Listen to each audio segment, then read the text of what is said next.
Desert Diaries. Hello, Arizona calling. Well, first up, thank you so much for all your lovely thoughts and messages last week as the small one had her operation. Headline, she's really well.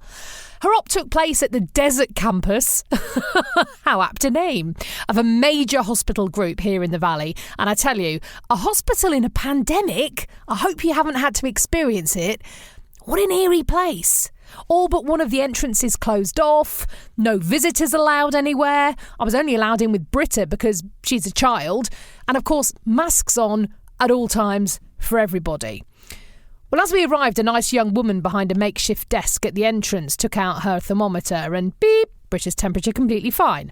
Beep, oh, my temperature off the scale. Oh no. So I had to go and sit in this holding area, as the big sign said, to see if I would cool down. That was an area at the side of the waiting room that had been blocked off by a row of chairs. That famously effective COVID-19 barrier.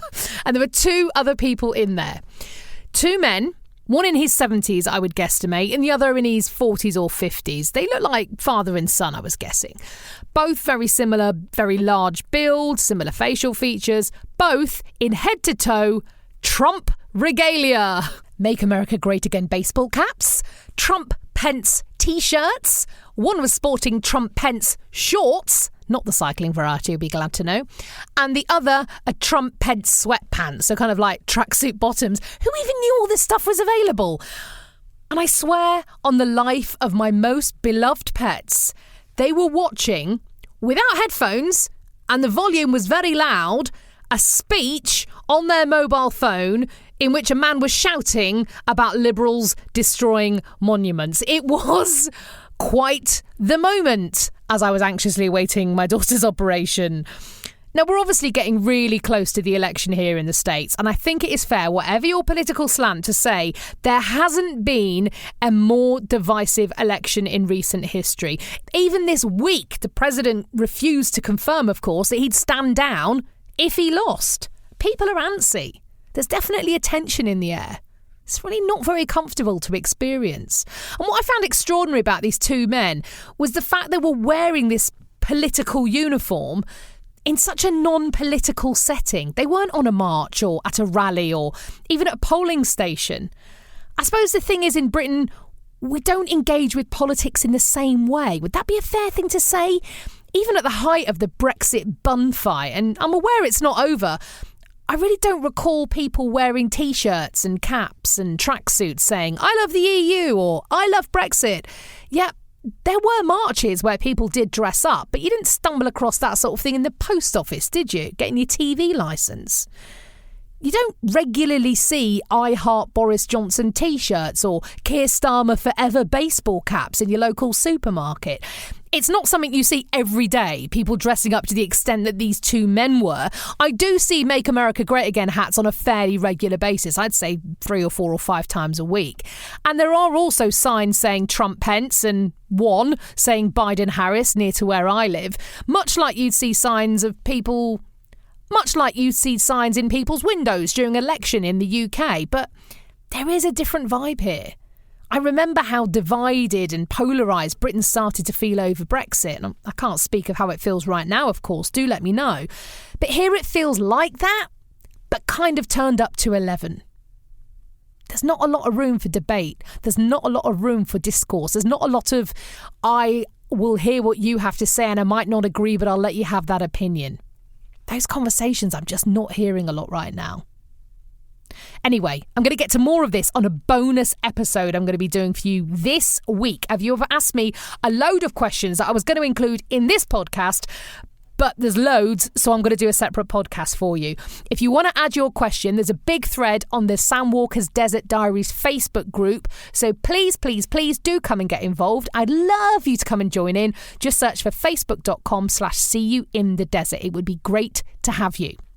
So, back to the hospital. The nice lady came back within a few minutes, just as the man giving the speech on the Trump-Pence uniform men's phone was reaching a mouth-frothing finale. And thankfully, amazingly, my temperature had actually gone down. Phew! So we went on to phase 2, the bill. Dun, dun, dun. I'm sure I will get used to that very weird feeling of handing over a credit card before I see a doctor. but not yet. But we paid up and walked about 10 miles, aren't hospitals massive, to the children's section of this big group of buildings. She got checked in. She changed into the cutest little pair of hospital pyjamas. Oh. And then we met the anaesthetist, the anaesthesiologist, who was fantastic, absolutely brilliant with her. And I explained to her all about Brita's mastocytosis, and she was ace. She left me feeling really confident and secure in what was going to go on. The nursing staff were laughing and joking with her and giving her little stickers to decorate her silicone mask for her anaesthetic. Everyone was lovely. People did get in touch with me, actually, to ask about the standard of care, and I can say it was exceptional. I just think people who work in healthcare are generally amazing people, right? So they wheeled her out of the room as I waved goodbye, and she headed into theatre.